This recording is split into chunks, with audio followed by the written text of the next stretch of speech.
Hey everyone, welcome back to the Percy Jackson Poseidon podcast. This is going to be the part 1 review of Percy Jackson and the Olympians, The Last Olympian. So this is the 5th book in the series. It wraps everything up, concludes the whole story. So let's get into my thoughts about the book. So unlike the previous books where I remembered some stuff, at least, but I did not remember anything about this book, at all. I didn't remember, all that I knew is that, they win in the end, and there's a battle at New York. That was it. I didn't remember any details. So this whole book was just a real big surprise for me. It made it really interesting in reading this, because I just didn't know what to expect. So the book opens up a year after the ending of the last book, which I found kind of interesting, because, we didn't get to see Percy's summertime at camp. Most of the books, open up with, him starting summer at camp. And so we kind of change it up with this one. It's really kind of towards the end, because the last book ended with his 15th birthday. And in this book, we start a week away from his 16th birthday. So it's been a whole year. So I found that kind of just a different, interesting take. And I kind of wish we would have maybe got a little more caught up with Percy and what he went on in the last year. It feels like we kind of just speeding through his age. We're just aging him up so rapidly throughout these books. And I feel like Percy went from 12 to 16 overnight in these books, so quickly. But we learned that he's been spending a lot of time with Rachel Elizabeth Dare, which I thought was really cool, continuing on their connection that they made in the last book. And we get a kind of a cute scene where Rachel sort of asks Percy to kiss her, which I thought was really cute. And it's definitely we definitely feel like these are definitely teenagers who like each other but have no idea what to do with their feelings, especially Percy, since he likes Rachel and he likes Annabeth. So I definitely feel it's like a realistic portrayal of teenage boys and girls and how they interact, figuring out their emotions and stuff and their attraction for one another. And I like that Rachel's a little bit more bold in asserting herself, wanting Percy to kiss her. So that was cute. And then Blackjack, the Pegasus, interrupts them with Beckendorf on his back. Beckendorf was sort of a minor character, I believe, from the Hephaestus cabin. And so he tells Percy it's time, and we don't really know what that means, but we find out that it's time to sort of start the assault on Kronos. And so before he leaves, Rachel gives Percy a kiss. Again, very cute between them. I really like the Rachel Elizabeth Dare character in these books. So then Percy and Beckendorf go off to the Princess Andromeda ship to try and stop Kronos. That's now in Luke's body. And Beckendorf plants explosives all over the ship. But Percy, while Percy distracts the monsters, but then, they get captured by Kronos. And so in order to defeat them, Beckendorf sacrifices himself and blows up the ship, while Percy then sinks to the bottom of the ocean. And he's rescued by Tyson and taken to Poseidon's kingdom.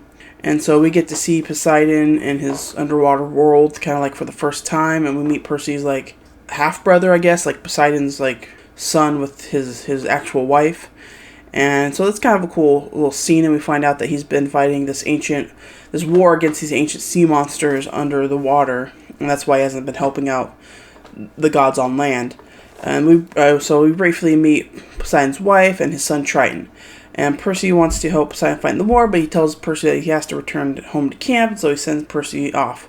And then Percy at camp, has to deliver the bad news about Beckendorf and how he died blowing up the ship.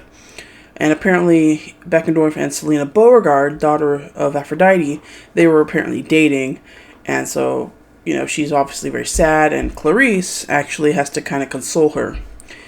And which is a nice moment for Clarice, again, sort of adding to, that, we're breaking down the wall of her demeanor, of her being so hard all the time. We've been learning that she does have a soft side. And so Percy and Annabeth then retrieve the prophecy from the attic, the one about the child of the big three. So we finally get the reveal of what that prophecy has been, which is sort of what this whole series has been about, which, kicked off Percy being the son of Poseidon because of this prophecy. So the prophecy Percy reads the prophecy to the War Council, which the War Council is made up of Chiron and the leaders of each of the cabins. And so the prophecy reads, "A half-blood of the eldest gods shall reach 16 against all odds, and see the world in endless sleep. The hero's soul cursed blade shall reap. A single choice shall end his days, Olympus to preserve or raise." And raise, not as in like to rise up, but raise as in to like destroy. So then Chiron tells the council, he shows the council an iris message of the Titan Typhon, and he's been making his way throughout Olympus, destroying everything, and the gods are fighting it. And so obviously, they need to do something, because the Titans or the gods are distracted by the Titan Typhon, and Kronos is going to attack Olympus unguarded. So then Percy has a dream of Rachel and her art, and she's been, painting sort of things that she sees that she could not have seen any other way, like sight, So, she paints a picture of a young Luke. Obviously, she never met Luke or doesn't really know Luke. And then, she paints a picture of Olympus surrounded by lightning. And so she has these prophetic sort of visions and stuff, and she's been painting them.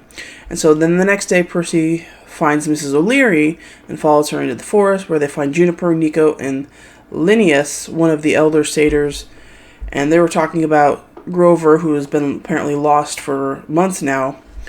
And Percy kind of forcibly has to persuade Linnaeus to help find Grover, and then he ends up talking to Nico, and Nico tells them they need to visit Luke's mom. So then we go to Luke's mom's house, and we meet her, and she clearly has kind of lost her mind a little bit, and she thinks Percy and Nico are both Luke. But we do learn that Luke came to visit her and needed her blessing just before he had to host Kronos' body. So after seeing Luke's mom, they return to Mrs. O'Leary, and they find Hestia, the goddess of the hearth, who offers them dinner and talks to them. And Hestia tells Percy that she is the last Olympian because she is the goddess of the home. So while the other gods are fighting Typhon, she stays behind. And I'm not really sure why the book would be titled The Last Olympian if it's after Hestia. Like, why is that an important aspect of the book? Maybe I'm missing something, so I'm not 100% clear on that. But then Percy and Nico then go to see Percy's mom, Sally, and his new stepdad, Paul Blofus, who now knows about Percy and his demigod life. And, Percy needs Sally's blessing in order for him to continue with Nico's plan, which is bathe in the river Styx. And so, we assume...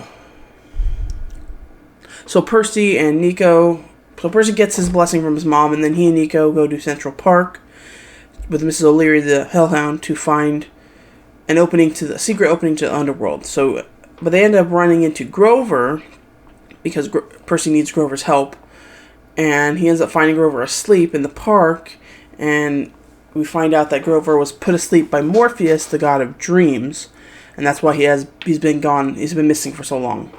And so Grover then helps them open up the gate to the underworld. Then Percy, Nico, and Miss O'Leary go in, and then Nico tricks Percy into going to meet Hades, because Nico was told to deliver Percy to Hades in order for information about his mother and his past. Percy feels betrayed, but Nico, claims he was told Percy would never get hurt. So this is the, I believe, second time we've met Hades. We met him in the first book, and we meet again his wife Persephone and her mother Demeter.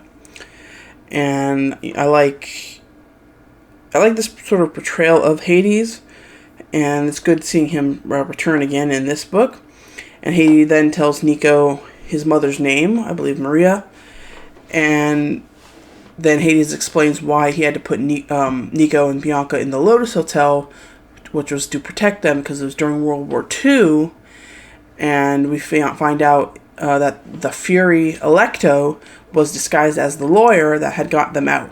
So because Hades wanted one of his children to be the child in the prophecy instead of Percy, that's why he brought them out of the Lotus Hotel. But he put them in because he was trying to protect them. And then Hades sends Nico away and he captures Percy. But then Nico rescues Percy and they go to the river Styx, and Percy bathes in the river Styx, where the ghost of Achilles warns him.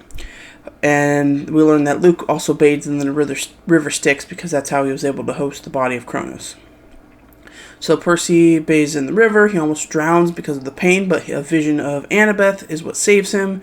And he comes out nearly invincible except for a weak spot, his sort of Achilles heel, which is the small of his back. And he ends up they fight off Hades' minions, leaves Nico behind, and he then Nico tries to convince Hades to kind of join the fight against the Olympians. Percy then heads to the Empire State Building and tells Annabeth to gather the campers and meet him there. So they go to Olympus and meet Hestia again, who is the last Olympian because she's the one that stayed behind to, tend the hearth. And then they meet Hermes, and Hermes talks to Percy and Annabeth and delivers a message from Athena telling him to remember the rivers and to stay away from Annabeth. So I kind of like that, Athena is always like weary of, she doesn't think Percy's good enough for her daughter, and he's a troublemaker. So I kind of like that. That's always like kind of her thing. It's like, Percy, stay away from Annabeth. Very motherly, I think. It's kind of a interesting point. But then Percy, Annabeth, and the campers head into Manhattan. They notice that Morpheus has put the entire city to sleep. And then Percy assigns, groups of campers to protect various entrance points into Manhattan. And then we get Thalia and the Hunters of Artemis. They come in and they start to join to help out. And it's nice to see Thalia again. I wish we got more from her. She doesn't really do much here, but it's still nice to be remembered of her. So Annabeth then activates statues throughout the city that Daedalus had installed as an army, and so they're actually automatons, so they're helping to fight as well. And then so Percy then jumps into the Hudson River, just like Athena said, mind the rivers, and so he uses the sand dollar that Poseidon gave him at the end of the last book to convince the river gods to stop Cronus' ships from entering Manhattan. So that's kind of also a nice little payoff of what the sand dollar was for that Poseidon had given them, so that was cool. And then Percy and Annabeth then help Apollo. Apollo comes back. Percy and Annabeth then help the Apollo campers on the Williamsburg Bridge and manage to drive Cronus' army back across the bridge. This would all make a lot more sense if I knew any of these locations and their geography relative to each other in New York. I've been to New York a couple times, but I don't really know where any of these bridges are and where they're located in relation to the Empire State Building and all that, so it kind of just becomes mumbled locations in my mind. But so in the fight, Annabeth then blocks a stab from Ethan Nakamura that was meant for Percy, and he would have hit him in Percy's weak spot on the small of his back. That's why Annabeth jumped in to save him. So Annabeth gets hurt. Percy then uses Riptide to break the bridge, and Cronus then retreats, and the campers hunters regroup and settle down for the night in their new headquarters. And so that's kind of where we're going to leave off here. But, I like the beginning of this book a lot, catching up with Rachel and jumping into the action. And I also like getting to know more from Nico, who, he might be 12 or 13 at this point. I'm not 100% sure, but you can tell he's definitely matured from that 10-year-old kid playing mythomagic games in, the third book. So I like what we get with Nico here. I also like meeting Luke's mom because it gives us an understanding of Luke's childhood and why he ran away. Although I feel like maybe we should have gotten this information like a book or two ago. I think it's a little late, but that's okay. At least we're getting it now. And I don't really remember how the book ends, so we'll see how the rest of this battle plays out. Again, all this, everything going on in New York, I'm not really, the geography, is like, throws me off. I don't know where anybody is. But, it's nice to see the return of Thalia. I do wish we got more of her.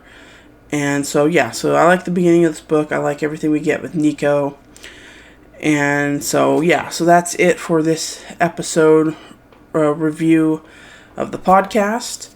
The first half of the book, Percy Jackson and Olympians, The Last Olympian. Again, I don't know why it's called The Last Olympian, because Hestia is considered the last Olympian, but she doesn't really play a big part in this book, so why is it titled after her? I'm not 100% sure. So, but anyway, that's it for this episode. Thank you all for listening to the Percy Jackson of Poseidon podcast, and stay tuned to the next episode where we'll review the second half of the book, and in the third part we'll review the book as a whole. So thank you all for listening, and until next time, we'll see you all later. Bye.